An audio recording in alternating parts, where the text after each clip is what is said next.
Good day, students. This is again your instructor for Reading Visual Arts, Kenneth Alvin Cinco. So for this session, we will be having our very first lesson in Reading Visual Arts. When we talk about Reading Visual Arts, let us not misconstrue or have a misinterpretation that we focus more on the visual arts. Actually, it's more on the reading side.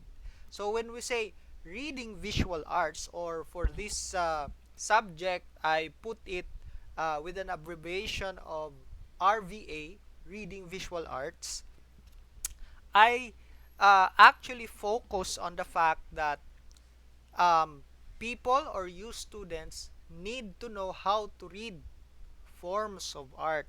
So, it's kind of like an art appreciation subject. Para siyang art appreciation pero hindi siya mismo art appreciation. Ngayon, tatanungin natin, ano ba talaga ang tinututukan sa reading visual arts? It's actually, as I've realized it, it's actually on the reading.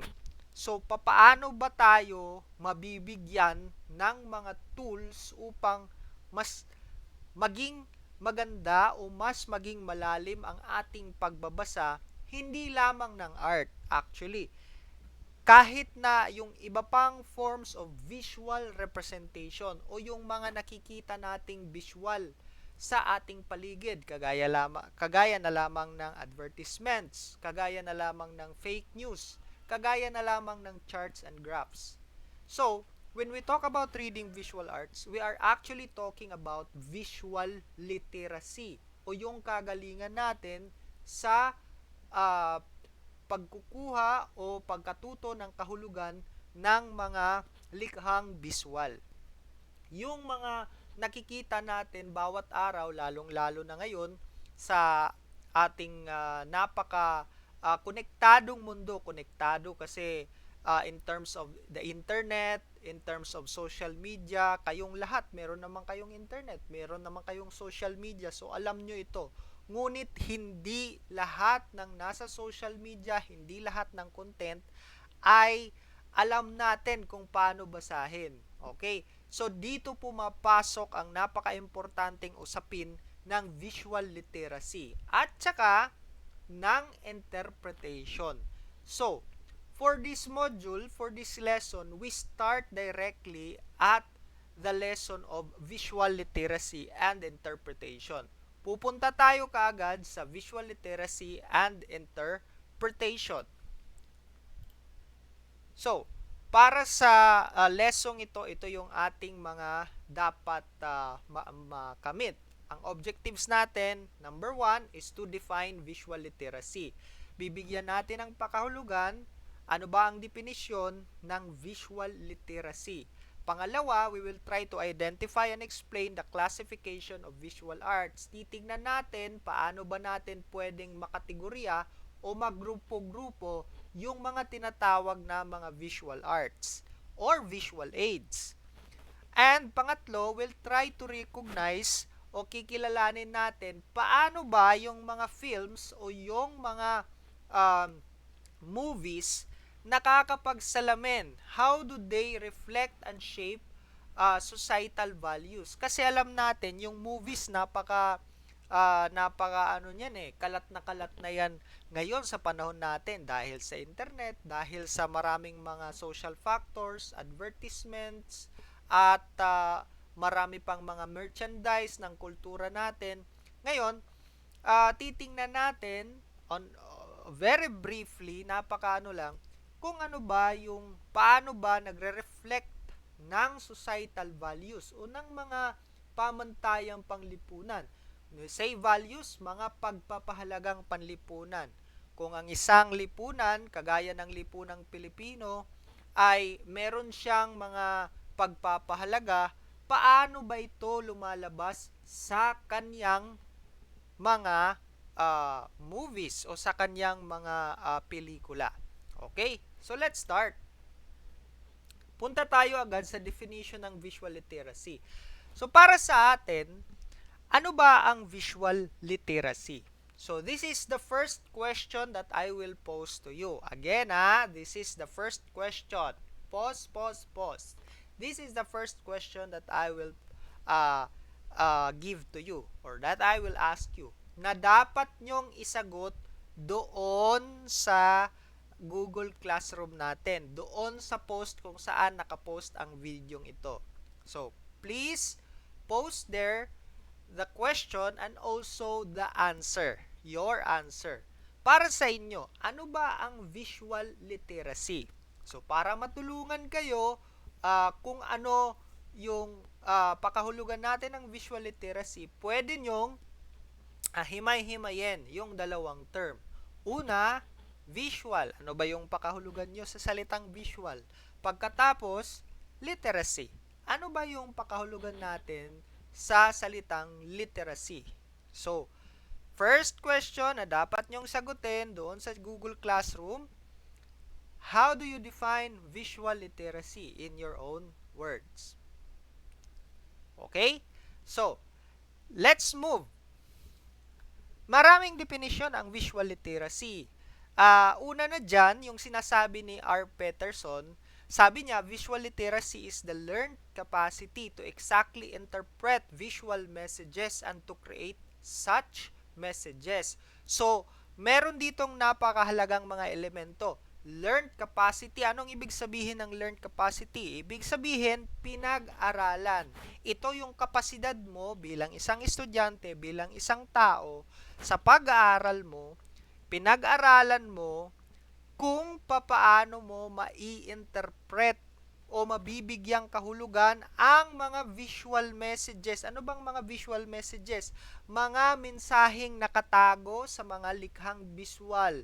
Hindi lang po ito sa mga text, hindi lang po ito sa mga words, kundi sa mga pictures, sa mga images. Ito ay pinag-aaralan. At saka, yung pangalawang clause niya, sabi niya, and to create such messages. Hindi lamang ang visual literacy ay ang pagbabasa o ang pagbibigay ng kahulugan sa mga visual messages, kundi ang kapasidad din kung paano tayo gumawa ng mga visual messages. Okay? So, the interpretation and capacity to create could be characterized similarly as reading and writing of hard copy text. So, para daw ito, sabi niya, para itong pagbabasa at pagsusulat ng napakahahaba at komplikadong mga teksto. Okay? Meron din namang visual literacy relates to a great portion of attained abilities, like the ability to understand and use pictures as well as think and learn. So, isa-isa namang definition, isa ang visual literacy. Ang visual literacy ay isang abilidad, no? Ito'y napakalaking abilidad, kaparte ng abilidad ng isang estudyante at ng isang individual na may kaalaman at kaisipan na meron siyang abilidad upang umintindi o magbasa. Upang umintindi o magbasa at gumamit ng mga picture.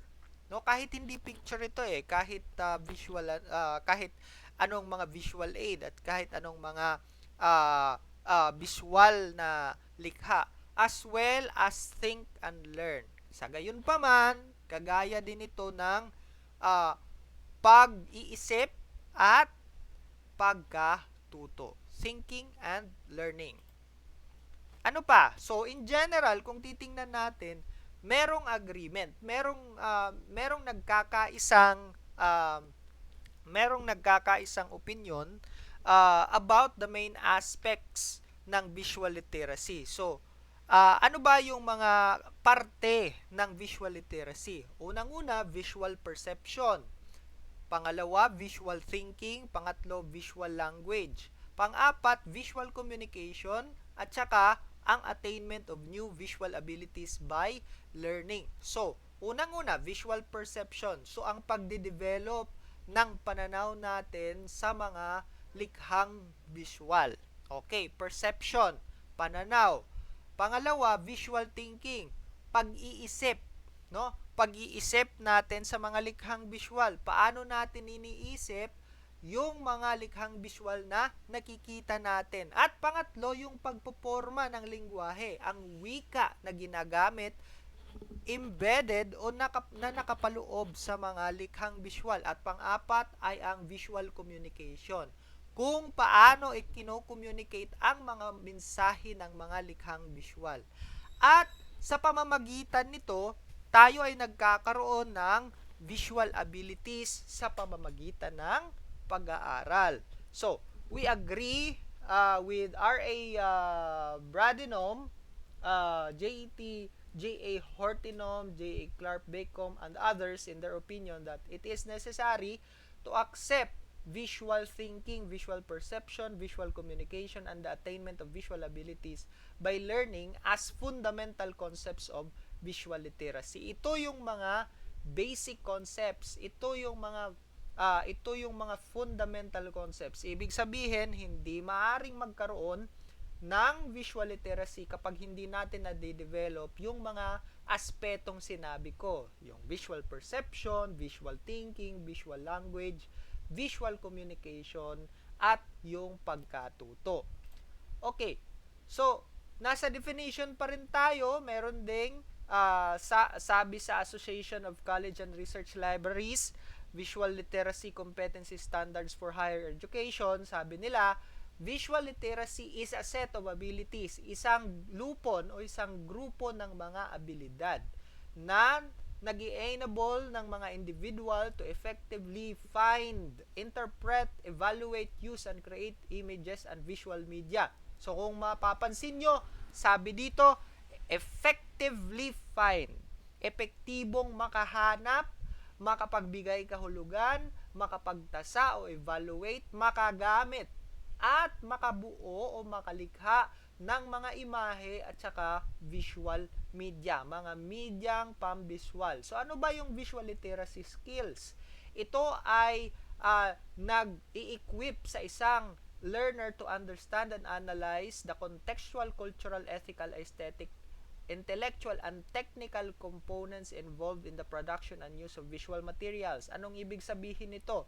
Kapag sinabing visual literacy skills, o ikaw, kung estudyante ka, at meron kang visual literacy skills, ini-equip ka ng visual literacy skills na magkaroon ka ng abilidad upang makaintindi at makapag-analyze ng ng contextual, ano bang contextual, ng kanyang history at ng mga kaalaman na nakapaloob sa isang likhang visual, ng cultural. Kapag sinabing cultural, ano ba yung mga pagpapahalaga na mula sa lipunan kung saan nabuo ang isang likhang visual? Like for example, the Mona Lisa. Kung alam nyo yung Mona Lisa, ano ba yung mga pagpapahalaga nung panahon ni Leonardo da Vinci at paano ba ito lumabas sa painting ng Mona Lisa? Cultural yan, mga tanong yan na cultural. Ethical, o yung tama at mali. At aesthetic, yung klase ng ganda, no? Bakit nagkakaroon ng ibang standard ng ganda sa panahon ni Leonardo da Vinci at sa panahon ngayon? Kasi yung likha, yung kanilang kultura at yung panahon nila, iba yung taste sa ganda, iba yung klase ng sining meron sila. Intellectual, anong klase ng mga tawag nito? Anong klase ng pag-iisip, no? Ang nagpapausbong ng ganitong standard ng ganda. Pag-iisip ba ito na nakatuon o nakasalig sa church, sa simbahan, o isang pag-iisip na nakasalig sa university? So, ito ang mga abilidad, no? Ito ang mga kinukonsidera ng isang taong merong visual literacy skills. Lahat ng ito pinag-aaralan mo. So, a visually literate individual is both a critical consumer of visual media and a component contributor to a body of shared knowledge and culture. So, ibig sabihin, kung isa kang visually literate na tao, dalawa, you are both what? Critical consumer. ikaw ay isang consumer o isang gumagamit ng visual, mga likhang visual, tumitingin sa mga likhang visual na critical, nag-iisip. Hindi lamang na nakakita ka ng isang picture, pinaniniwalaan mo na agad. Naku, napakarami nito dun sa napakarami ng mga ganitong matatanda, di ba? At saka yung iba namang mga yung ibang mga batang walang visual literacy, madaling mauto sa mga post sa social media. Napakadaling magkaroon ng judgment na hindi naman nila alam saan ang source ng isang post, ng isang reel, ng isang video sa Facebook. So, kung ikaw ay isang visually literate individual, alam mong magtasa, alam mong tingnan sa lahat ng dako ang visual images o ang mga reels o ang mga likhang visual na nakikita mo kahit saan ka man pumunta, no? Kaya maraming nai-scam eh. Kaya maraming nabibiktima ng mga fakeries, no? Ngayon, a component contributor, isa ka ring contributor. Kung ikaw ay visually literate, contributor ka rin ng ano? Sa body ng shared knowledge. Contributor ka rin sa kabuuan ng ng pinag-aaralang kultura at ng kaalaman ng isang lipunan. So, kapag ikaw isang visually literate person, ito yung mga meron ka. Okay, isang definition pa rin ng visual literacy, hindi lang ito restricted sa art, history, at film studies. So, we should not be misconstruing or misinterpreting that when we talk about visual literacy, we're just talking actually about history and film studies o yung mga artworks na nasa museum. Hindi. This is very important because always we look at visual images everywhere that we go around our surroundings. We look at distinct visual images. So, an application would be how to look at maps, right? So, meron na ba sa inyo ditong nawala dahil sinunod nila yung Google Maps? 'Di ba? Meron na ako, nawala na ako isang beses kasi sinunod ko yung Google Maps. Tapos na-realize ko yung Google Maps pala na sinusundan ko, yung kanyang record ng building na yon nung pumunta ako ng Cebu, yung kanyang record ng building na yon, ano pa, 2000s pa, napakatagal na, nagbago na ng address So nawala ako. So hindi isang magandang halimbawa ng visual literacy, no? Charts and graphs, ito maraming nauuto nito. So ang charts at graphs, napapadali yung ating buhay dahil sa mga charts at graphs. Pero hindi ba natin alam na minsan kapag nasusobrahan ang ating ang pag-aasa natin sa charts and graphs, kapag tayo ay nasusobrahan sa pag-asa, meaning diyan na lang tayo nakasalig sa sa charts at graphs. Marami nito Kahit sa internet, marami nito, mga charts, mga graphs. Kapag hindi natin alam magbasa, naku, napakahirap, mauuto din tayo, no? Can clearly describe the growth or decline of a population. Cartoons. Yung mga cartoons, napakagandang source or practice ng visual literacy, yung mga cartoons, napakagaling, no? Na source ng pagtatasa at pagtre-training sa atin na magkaroon ng visual literacy. So, bakit? Images are everywhere kasi Napakaraming images na ating nakakasalamuha sa bawat araw in increasingly vast quantities. They entertain, influence, manipulate, and persuade us. So, some images are used to fill an otherwise blank space. Wala namang mga ibig sabihin. Minsan, may nagkokontrang mga ibig sabihin. It is easy to view images. Napakadali na tumingin lang sa mga images kahit hindi tayo mag-isip about them. Pero, dito sa Reading Visual Arts, let us try to deepen our understanding how to look at images carefully. Okay, look at the picture. Ito yung number 2 question ko sa inyo, ha? So, look at the picture. Ano yung nasa picture? So, gusto kong sagutin ninyo doon sa comments ng ating Google Classroom, you make an informed interpretation. Okay, dyan sa picture na yan. Tingnan nyo, ano bang ibig sabihin ng picture na yan? Okay, you discuss comprehensively. Okay ha, again, ito yung pangalawang tanong ko na dapat ninyong sagutin doon sa Google Classroom. So, ano ba ang ibig sabihin ng image o caricature na yan? Ano ang nais ipabatid ng naglikha? Sige ha, that is the second one. Okay.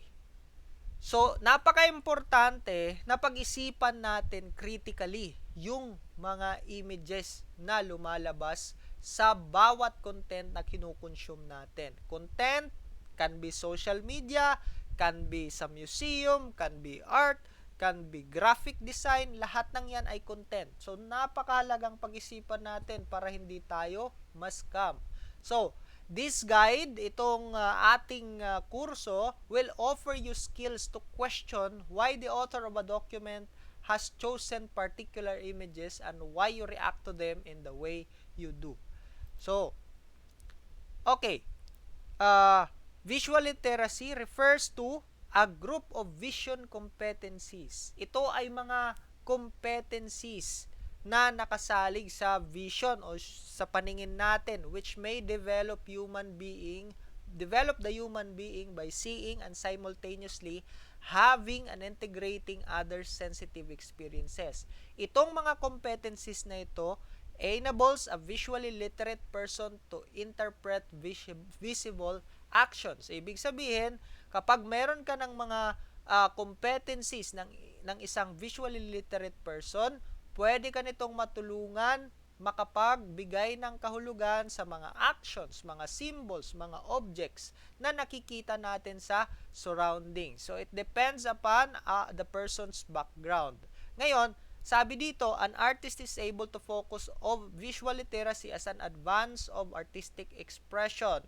So, sabi ni Ralph Wildman, yung visual literacy is the ability to read, pagbabasa, interpret, and understand information presented in pictorial or graphic images. At marami pang iba. So, you have to read these definitions also, ha. I will just leave them to you kasi magbibigay din ako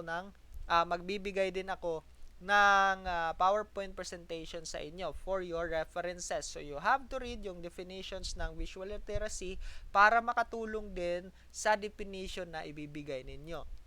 Okay, visual literacy again is the ability to make sense of the range of visual information. Ito ay ang pagbibigay ng sense. Ano bang sense ng mga images na nakikita natin? At it's also able to interrogate or analyze both literal and inferred meaning. Ano ba yung meaning behind at yung literal meaning sa nakikita natin, no? Ito yung mga binibigay sa atin ng visual literacy. In a sense, visual literacy is understanding how people perceive objects, interpret what they see, and what they learn from them. So, punta tayo sa pangalawang importanteng part ng session ito. Importance and skills of the visually literate. Ano ba yung mga skills na meron dapat ang isang visually literate persons? At ano yung importansya ng tinatawag nating visual literacy? Paano natin ito ma-apply? Ngayon, dahil maraming fake news, dahil maraming mga deepfakes, isang importansya ng visual literacy ay ang pagbibigay sa inyo ng tinatawag na critical eye towards these types of images. Ano bang critical eye? Mabusising mga mata, mabusising paningin, no? Yan ang tinatawag na critical eye towards these types of images, and learning how to critically read, digital images, lalong-lalo na yung mga palaging nakasubsob sa content sa social media. So, you students can increase your visual literacy and your critical thinking skills if you have the skills of a visually literate person. Ano pa? Kagaya nito, no? Sinong nakikita nyo dito? Okay, uh,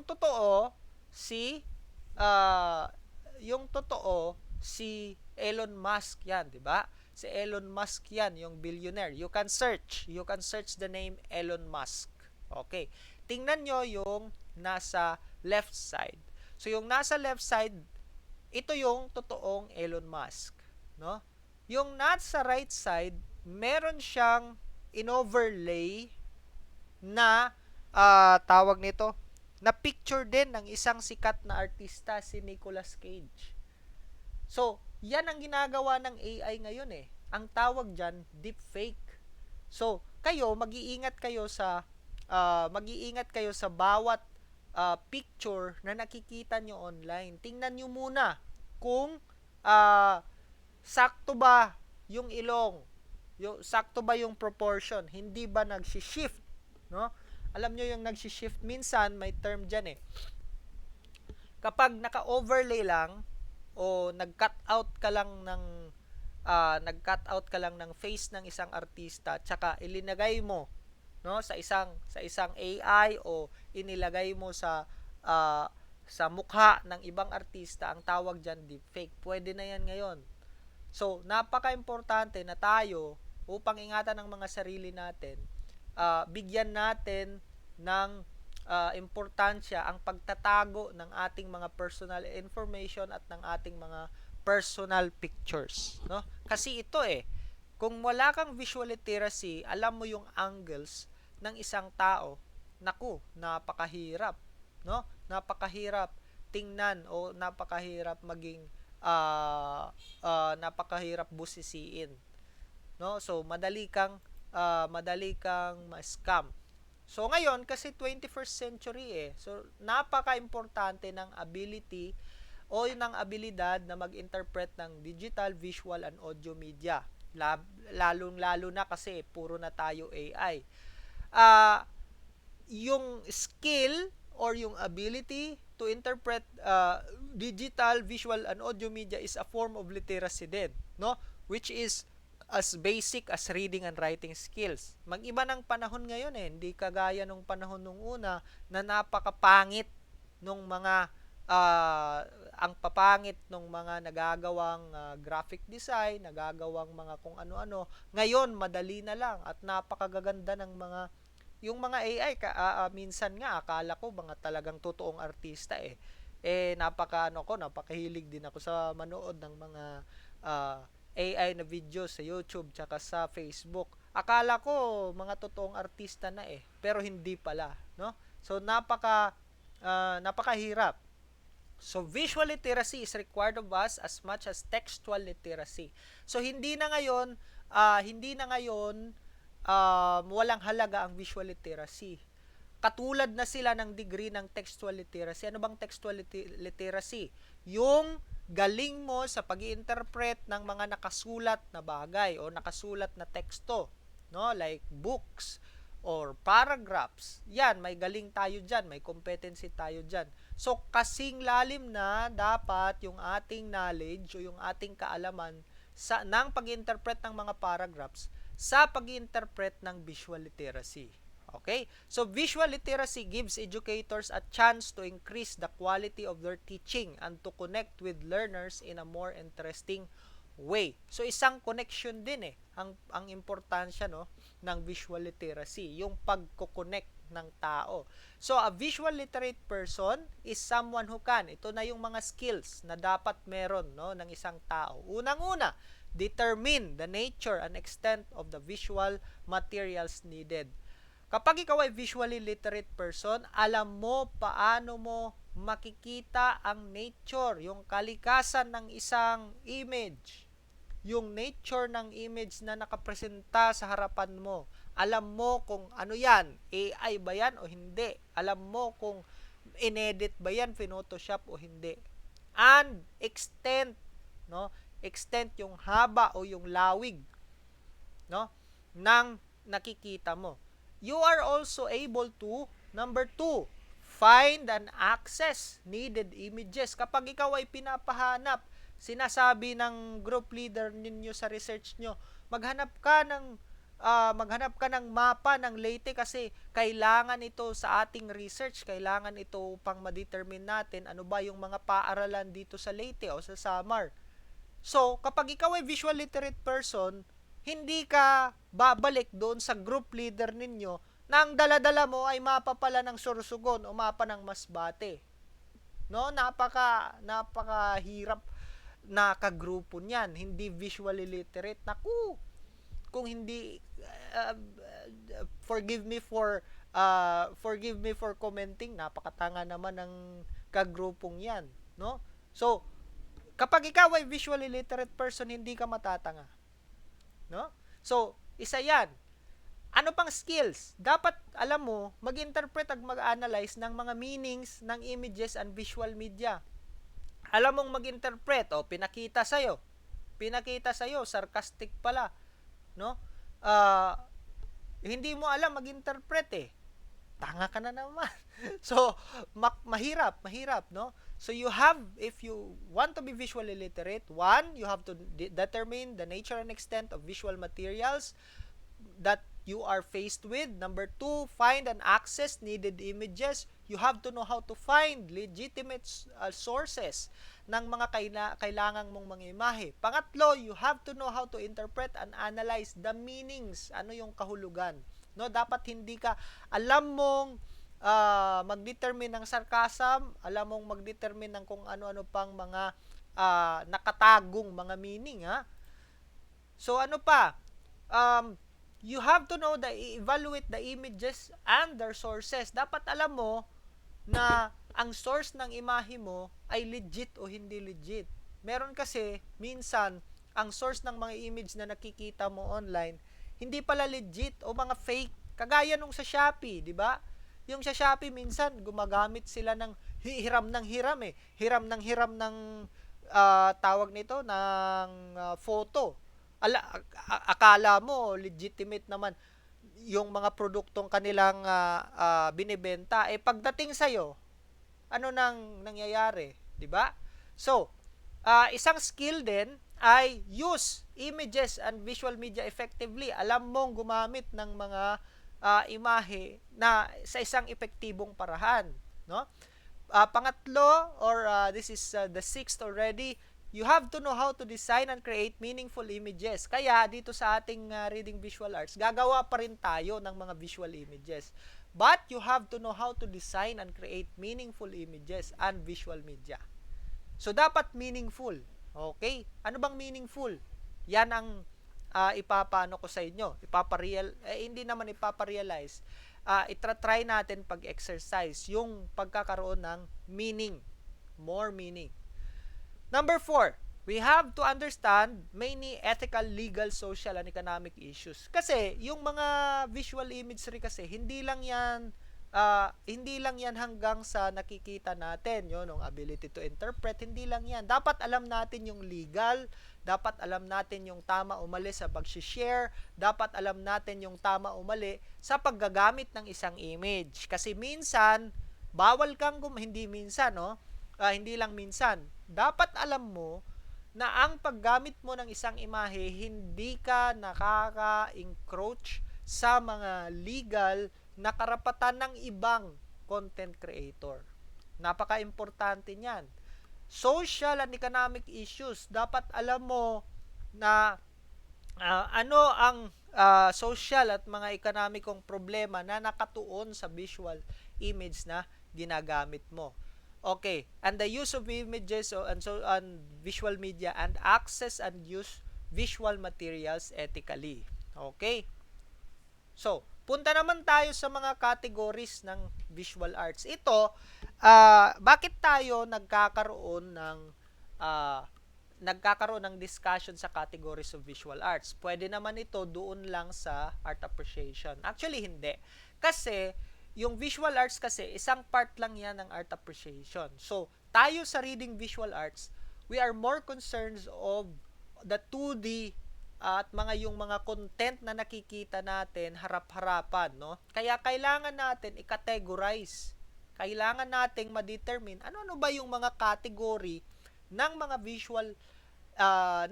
visual content na nakikita natin in front of us. Okay? So, kailangan nating makita ito para mas madali nating malaman at para mas madali nating i-apply yung mga literacy skills na meron tayo. Okay, let's start with fine arts.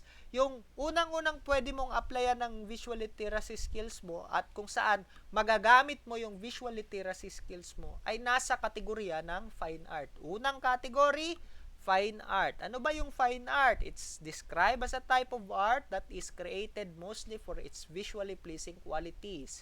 Kagaya ng mga painting na nakikita nyo, ang tawag dyan fine art. Kapag wala namang direktang gamit, kapag sinabi kong gamit, wala naman siyang direktang benefit sa iyo, indirect lang, emotionally lang, pleasing lang to the eye, hindi mo siya mauupuan, hindi mo siya madadala kahit saan. Ang tawag dyan, fine art. So, ang konsepto differentiates and raises fine art above decorative and commercial arts. Iba siya sa tinatawag na decorative and commercial arts. So, yung fine art o yung high art permits an artist's creativity to be fully expressed.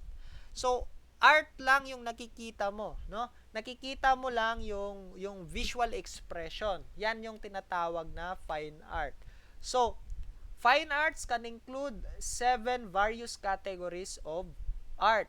So, the fine visual arts have traditionally been limited to 3. Minsan, most of the time, ito yung common na kategorya under fine arts. Again, you have to take note. Ito yung common na kategorya under fine arts. We have sculpture, yung pag-uukit. We have painting, o yung pagpipinta, at yung architecture. The science or art of planning and designing buildings, no? Art ba yan? Yes, it's art already. It's still art, no? Yung science at yung sining ng paglikha ng mga gusali. So, yung sculpture, yung painting, at saka yung architecture, nasa fine arts yan, no? So, you have having visual literacy is knowing how to apply this when looking at fine arts, no? Matutulungan ka ng visual literacy na ma-interpret yung mga painting na nakikita mo, ma-appreciate yung mga architecture na nakikita mo o yung mga sculpture na nakikita mo. Yan na example ng fine arts, no? Painting. Okay, punta naman tayo sa decorative arts. Ano ba yung decorative arts? Frequently, di tayo nakikialam sa decorative arts eh. Pero ito yung dapat nyong tandaan. Decorative arts are both aesthetically pleasing as well as functional. So, both aesthetically pleasing as well as functional. Dapat tandaan nyo yan Tingnan nyo yung mga example na nandyan. So, ang mga nandyan ay yung nakikita natin sa picture natin, meron tayong plates, meron tayong urn, yung parang vase, meron tayong head, meron tayong bust yan bust. Meron tayong mga lalagyan ng perfume, meron tayong mga konting mga napakagandang mga work of art dyan. So, ang decorative arts kasi, ito ay crafts, no? Pwede siyang gamitin na may benefits sa iyo directly. Like example, the plate, no? Pwede mo siyang gamitin bilang lalagyan ng pagkain mo, tama? Minsan itong bust kasi itong ulo, pwede mo yang gamitin pang tawag nito, palagay sa papel. Yan yung gamit nung unang-una, no? Dinesignan na lang.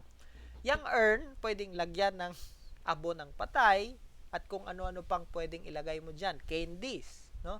Pero visually pleasing siya, no? Yan ang decorative arts. So ano ba yung nasa decorative arts? Decorative arts can incorporate commonplace goods, yung mga pang-araw-araw na mga produktong nakakasalamuhan natin.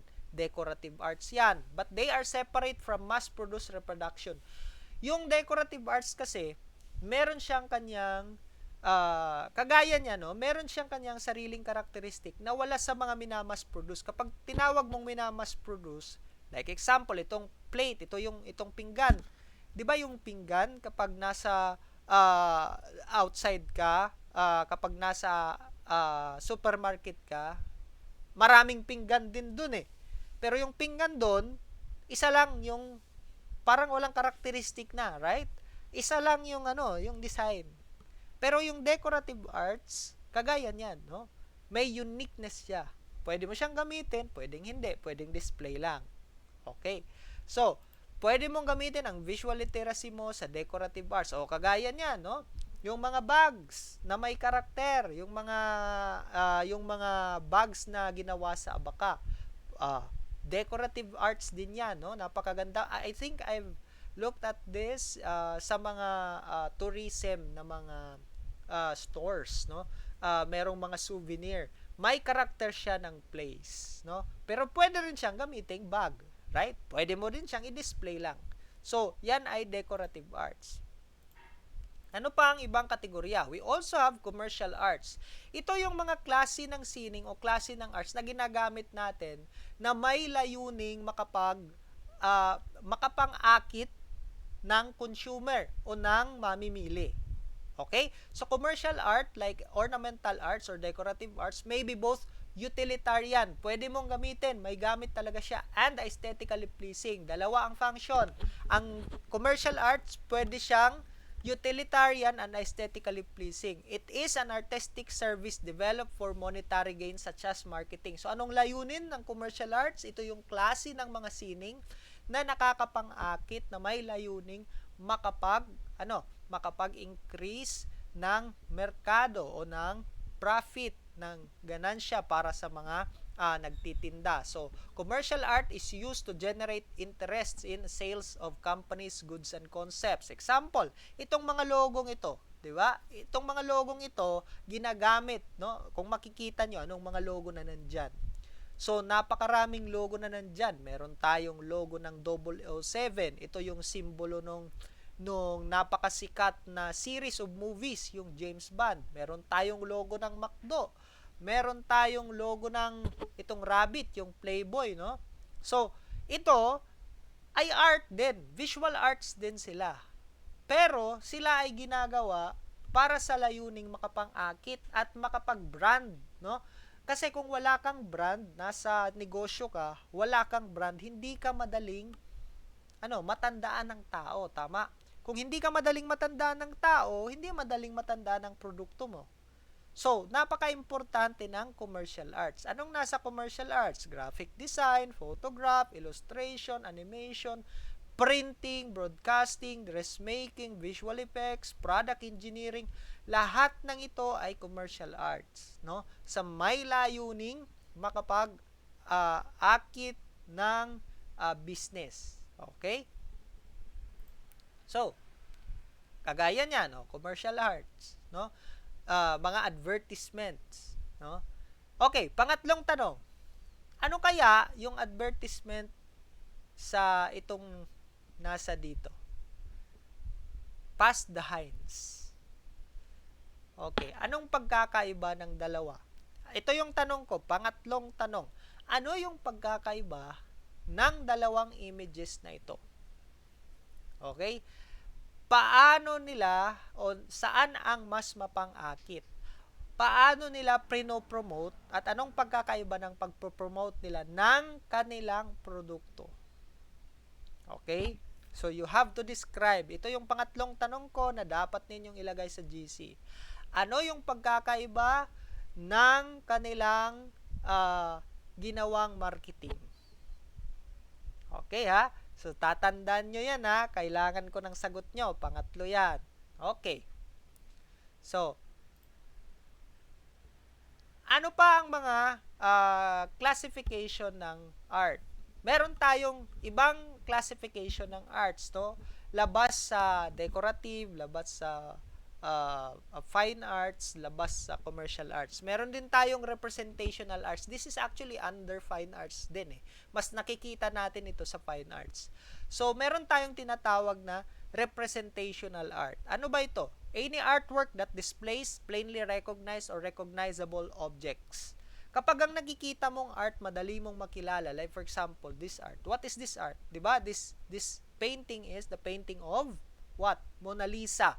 Dapat alam nyo ito kay Leonardo da Vinci. Ha? Mona Lisa. So, bakit siya tinawag na representational art? Kasi, representational art is the most universally renowned and widely loved art form. Bakit? Kasi madaling makilala kung ano yung rene-representa ng art na ito. From the word itself, representation. So, ano ba yung rene-representa ng art na ito? O, nandyan yan. No? Nandyan ang sagot. Tao. Right? Tao, nakikita mo agad, tao, no? So, the majority of ancient and classical art, yung lahat ng mga art noong period of Renaissance, period ng ancient art, ang tawag doon, representational art. Ano pa? Pangalawa, abstract art. Sa fine arts din to. Ano bang abstract arts? Kung yung isa, madali mong makilala, kaya representation ang tawag niya. Pangalawa, you have abstract art. Ano bang abstract art? Abstract art draws themes or inspiration from reality and displays them in ways that vary from how we see the same subject in our daily life. So, minsan, ang abstract art, sa sinasabi natin, hindi natin naintindihan. Pero, kung malalaman nyo lang, abstract art is actually the formation of our ideas. Ideas. Napakahirap i-represent ng ideas. Kaya meron tayong tinatawag na abstract art. So we have to know that ideas have their own kind of messy thing in our minds. Hindi naman natin, 'di ba? For example, pag sinabi nating justice. Sinabi kong justice ngayon. Nakaka-form ka ba ng isang konkretong imahe ng justice sa mind mo? O sinabi kong freedom. Freedom. Alam nyo yung freedom, kalayaan. Pag sinabi kong kalayaan, tingnan mo. Ano ba yung na-form sa mind mo? Hindi lahat alam yung kalayaan, right? Yung isa, yung image niya, yung naiisip niya sa kalayaan is dove. Yung isa naman, yung naiisip niya sa kalayaan is yung mga posas na kumakalas o nasisirang posas. Yan ang kalayaan para sa kanya. So, nag-iiba, right? These are ideas. So, yung abstract art ay mga forms of ideas. Kaya hindi natin naiintindihan kasi hindi natin iniisip. Yung reading visual arts, pwedeng makatulong sa ating magkaroon ng ideya kung paano basahin ang mga ideas behind abstract art. No? So, abstraction is a relatively new addition to the art world. Bago lang ito, no? Mga contemporary, hindi naman bagong-bago. Siguro, mga 100 years na din ito eh. With its origins in the Impressionist diversions from realism. So, meron tayong representational art, meron tayong abstract art. Okay, meron ding non-objective art. Ano bang non-objective art? Nag-iiba ang non-objective art from reality. It is similar to abstraction. Medyo mag-iba sila ng abstraction, but it differs in that is not based on reality. Hindi based sa reality ang abstract art. So, kung makikita nyo, mga geometry, no? Hindi objective kasi. Kapag sinabi mong non-objective, hindi mo madaling makita in the real world. O nakakita ka na ba ng image na ito sa real world? Hindi. Ano yan? Tao? Ano yan? Ano yan? Uod? Hindi, di ba? So, meron tayong tatlong classification ng fine arts. Meron tayong representational, meron tayong abstract, meron tayong non-objective arts. So, anong ginagamit sa non-objective arts? Kahit anong material pwede mong ilagay dyan. Pwede kang maglagay ng dahon dyan. Pwede kang maglagay ng supot ng Coca-Cola dyan, kung ano-ano. So, non-objective art, hindi mo makikita sa real world. Pero, art pa rin siya. Kasi meron siyang meaning eh. Okay? Now, films and societal values. I'll just end here muna so that you can have your ito yung first part, no? First part ng ating lesson 1.1, no? Yung i-continue ko yung next part doon na lang sa susunod na meeting. So, again, you have to search for the questions na uh, tinanong ko within this presentation at ilalagay nyo doon sa Google Classroom. Doon sa comment lang, sa comment section kung saan pinost ko ang video ito. Okay? So, antabayanan na lang ang susunod nating mga activities. Okay? So, for that, thank you for listening and I will create again another video for the second part or when we meet, ito yung time na i-discuss natin yung sunod na part ng ating lesson. Thank you for listening.